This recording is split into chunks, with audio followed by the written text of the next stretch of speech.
அமைச்சரவையில் மாற்றம் இருக்கும், ஏமாற்றம் இருக்காது. உதயநிதி ஸ்டாலினுக்கு துணை முதலமைச்சர் பதவி வழங்கப்படுமா என்ற கேள்விக்கு முதலமைச்சர் மு.க.ஸ்டாலின் சூசக பதில்.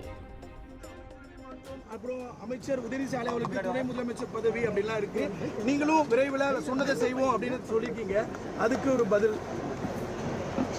ஏமாற்றம் இருக்காது, மாற்றம் இருக்காது.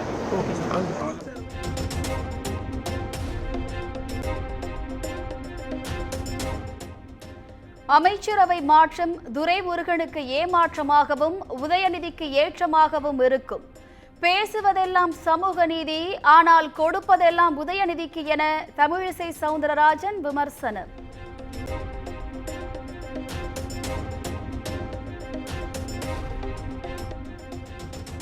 நாடாளுமன்ற தேர்தலில் தமிழகத்தில் திமுக வெற்றி பெற்றதற்கு ஒரே காரணம் பிரதமர் நரேந்திர மோடிதான்.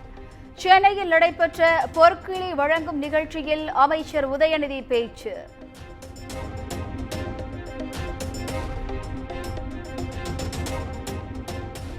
இரண்டாயிரத்து 21ஆம் ஆண்டு மக்கள் தொகை கணக்கெடுப்பை சாதிவாரி கணக்கெடுப்பாக நடத்த வேண்டும். பிரதமர் மோடிக்கு பாமக நிறுவனர் ராமதாஸ் கடிதம்.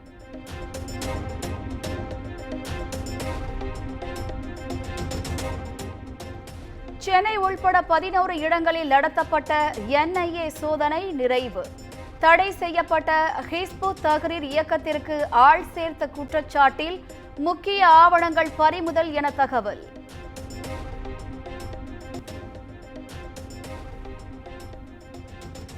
தமிழ்நாட்டில் பெண்களுக்கு எதிரான குற்ற சம்பவங்களை திமுக அரசு தடுக்க தவறியதாக குற்றச்சாட்டு. சென்னை வள்ளுவர் கோட்டத்தில் அதிமுக மகளிர் அணி சார்பில் கண்டன ஆர்ப்பாட்டம்.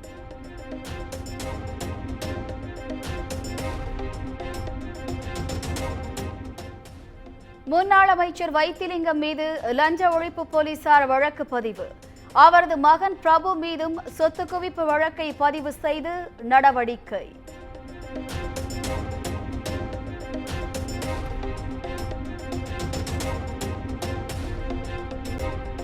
சென்னை கொளத்தூரில் வளர்ச்சி திட்ட பணிகள் குறித்து முதலமைச்சர் மு.க.ஸ்டாலின் ஆய்வு. பள்ளி மாணவ மாணவியருக்கு கல்வி உபகரணங்களை வழங்கினார்.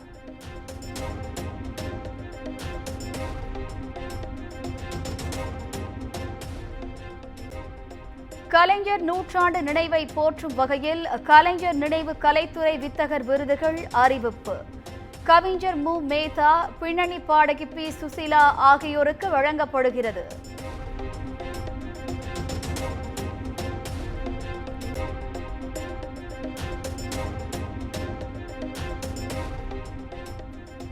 நிதி சிக்கல் காரணமாக ஆசிரியர் பணி நியமனங்களை நிறுத்தி வைக்க தமிழ்நாடு அரசு உத்தரவிட்டுள்ளதாக தகவல்.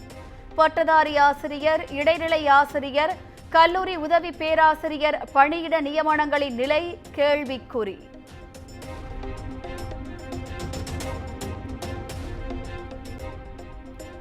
சென்னை பல்கலைக்கழக பட்டமளிப்பு விழாவில் ஒரே மேடையில் அமர்ந்திருந்த ஆளுநர் RN ரவி மற்றும் அமைச்சர் பொன்முடி. ஆளுநர் பங்கேற்கும் நிகழ்ச்சிகளை புறக்கணித்து வந்த பொன்முடி ஆளுநரை வரவேற்றார்.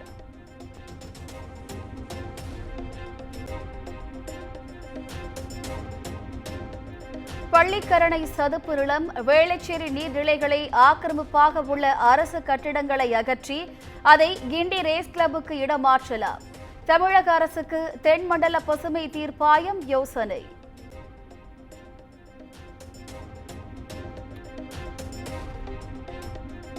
வெள்ளத்தாலும் வறட்சியாலும் பாதிக்கப்படும் சென்னையில் புதிதாக பசுமை பூங்கா உருவாக்குவதை விட நீர்நிலை உருவாக்குவதே சிறந்த முடிவாக இருக்கும்.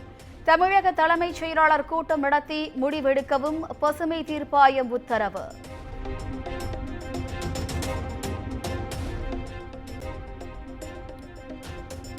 குத்தகை ஒப்பந்தத்தை ரத்து செய்த அரசின் உத்தரவை எதிர்த்து ரேஸ் கிளப் தாக்கல் செய்த வழக்கு. அவசர வழக்காக விசாரிக்க கோரிய மனு மீதான தீர்ப்பை தேதி குறிப்பிடாமல் ஒத்திவைத்தது சென்னை உயர்நீதிமன்றம்.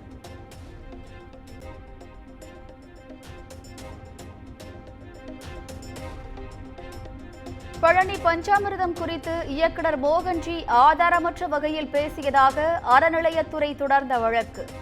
கைது செய்த விதம் சட்டவிரோதமானது என கோரி ஜாமீனில் விடுவித்தது திருச்சி குற்றவியல் நீதிமன்றம்.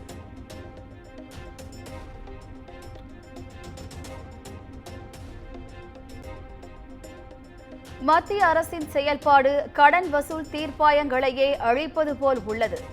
வாங்கிய கடனுக்காக சொத்துக்களை ஏல விடுவது தொடர்பான வழக்கில் உயர்நீதிமன்ற மதுரை அமர்வு வேதனை.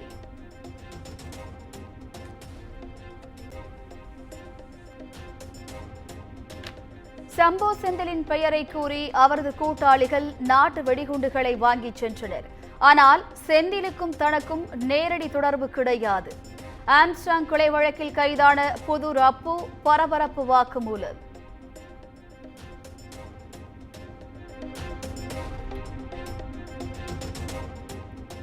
கள்ளக்குறிச்சி விஷச்சாராய மரண சம்பவம் தொடர்பான விசாரணை. ஓய்வு பெற்ற நீதிபதி கோகுல்தாஸ் தலைமையிலான ஒரு நபர் ஆணையத்திற்கு 3 மாத காலம் அவகாசம் நீட்டிப்பு.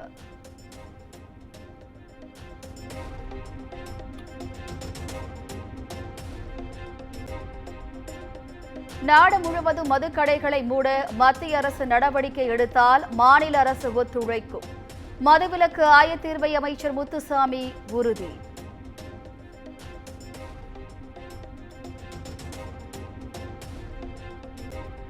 மதுரை அரசு ராஜாஜி மருத்துவமனையின் கட்டட மேற்கூரை பெயர்ந்து கீழே விழுந்த விவகாரம்.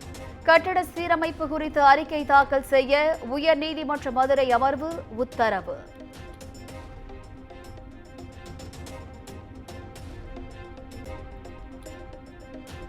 கிருஷ்ணகிரியில் போலி என்சிசி முகாம் நடத்தி மாணவிகளுக்கு பாலியல் தொல்லை அளிக்கப்பட்ட விவகாரம். தனியார் பள்ளியின் முதல்வர் தாளாளருக்கு ஜாமீன் வழங்க சென்னை உயர்நீதிமன்றத்தில் காவல்துறை எதிர்ப்பு.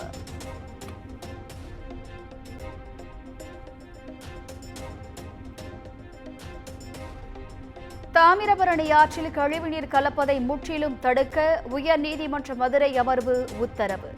ஆற்றின் தூய்மையை பாதுகாக்கவில்லை என்றால் தாமிரபரணி ஆறு கூவமாக மாறிவிடும் எனவும் நீதிபதிகள் கருத்து.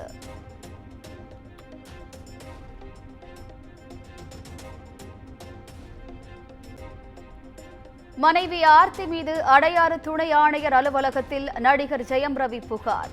தனது உடைமைகளை மீட்டுத் தர மனுவில் வலியுறுத்தல்.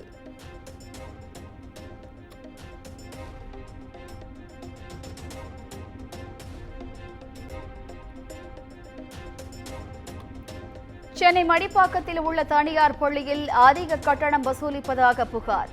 மாணவ மாணவியரின் பெற்றோர் சாலை மறியல்.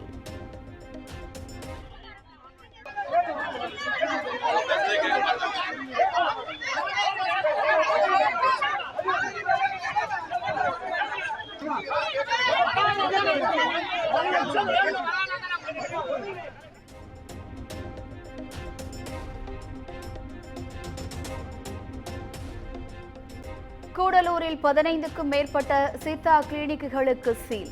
போலி மருத்துவர்கள் இயக்கி வந்த புகாரில் சுகாதாரத்துறை அதிகாரிகள் நடவடிக்கை.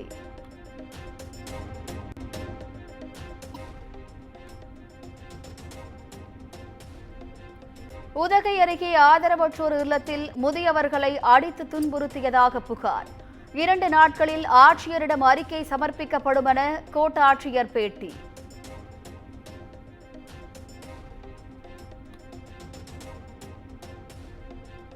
கடலூரில் போலி உரம் தயாரித்த கம்பெனியில் வேளாண் துறை அதிகாரிகள் திடீர் ஆய்வு. புவனகிரி அருகே போலி உரம் விற்பனை செய்த 3 பேரை போலீசார் கைது செய்த நிலையில் நடவடிக்கை.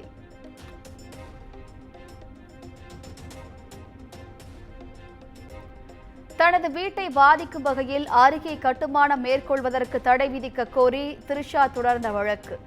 அண்டை வீட்டாருடன் சமரசமாக பேசி தீர்க்கப்பட்டு விட்டதாக தெரிவிக்கப்பட்ட நிலையில் வழக்கை முடித்து வைத்தது உயர்நீதிமன்றம்.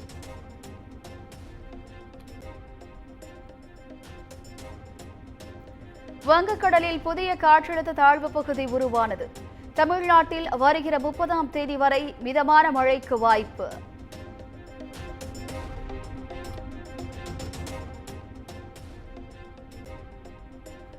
உண்மை எண்ணாலும் வெல்லும், சட்டப்பூர்வமாக வேள்வி. தனக்கு எதிரான விசாரணைக்கு கர்நாடக உயர்நீதிமன்றம் அனுமதி அளித்த நிலையில் சித்தராமையா அறிவிப்பு.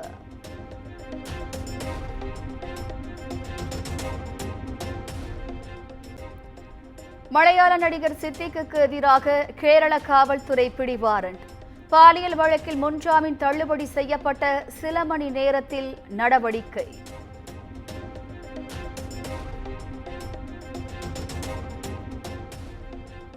பாலியல் துன்புறுத்தல் செய்த புகாரில் மலையாள நடிகர் முகேஷ் கைது. முன்ஜாமீன் பெற்றிருந்ததால் சில நிமிடங்களிலேயே விடுவிப்பு.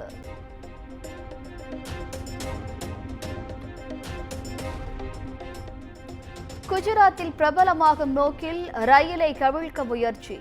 கிம் ரயில் நிலைய தண்டவாளத்தில் நட் போல்ட்டுகளை அகற்றிய ரயில்வே ஊழியர்கள் 3 பேர் கைது.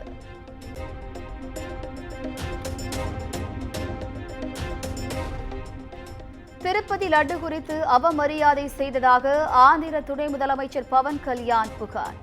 ஏழுமலையானின் தீவிர பக்தன் என்ற முறையில் மன்னிப்பு கேட்பதாக நடிகர் கார்த்தி அறிவிப்பு.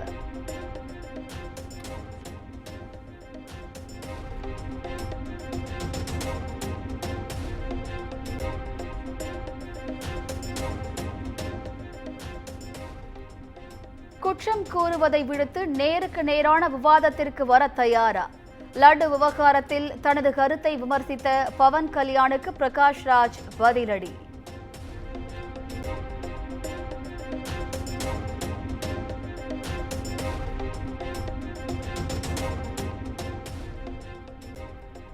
இந்தி திரைப்படம் என்ற ஒரே காரணத்திற்காக லாபடா லேடிஸ் படம் ஆஸ்கருக்கு பரிந்துரைக்க தேர்வு செய்யப்பட்டுள்ளது. கொட்டுக்காளி, தங்கலான், வாழை உள்ளிட்ட தமிழ் படங்களை சுட்டிக்காட்டி முன்னாள் அமைச்சர் ஜெயக்குமார் குற்றச்சாட்டு.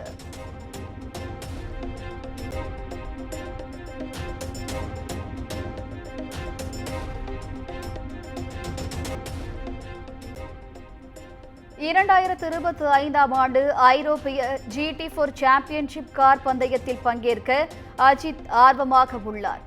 இந்திய மோட்டார் ஸ்போர்ட்ஸ் கிளப்புகளின் கூட்டமைப்பு தகவல்.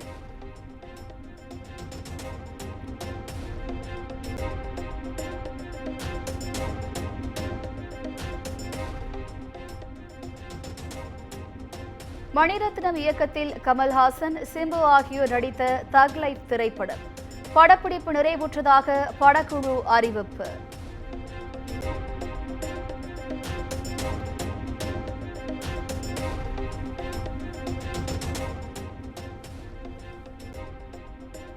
பெரிய நடிகர்களின் படங்களை 8 வாரங்கள் கழித்தே OTTயில் திரையிட வேண்டும். தமிழ் திரைப்படங்களை இந்தியா முழுவதும் ஒரே நேரத்தில் வெளியிட வேண்டும் என்றும் திரையரங்க உரிமையாளர்கள் தீர்மானம்.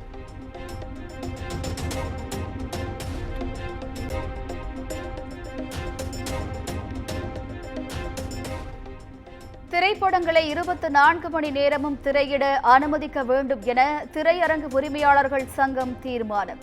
இத்தனை காட்சிகள் தான் திரையிட வேண்டும் என்ற கட்டுப்பாட்டையும் தளர்த்துமாறு அரசுக்கு கோரிக்கை.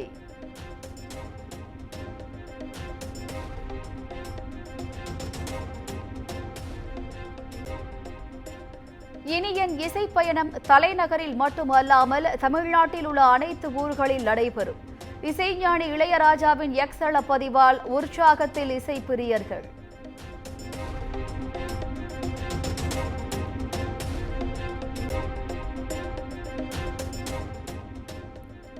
KG பாலசுப்ரமணி இயக்கத்தில் ஜீவா, பிரியா பவானி சங்கர் நடித்த பிளாக் திரைப்படம் படத்தின் ட்ரெய்லர் புதனன்று மாலை 5 மணிக்கு வெளியாகும் என அறிவிப்பு.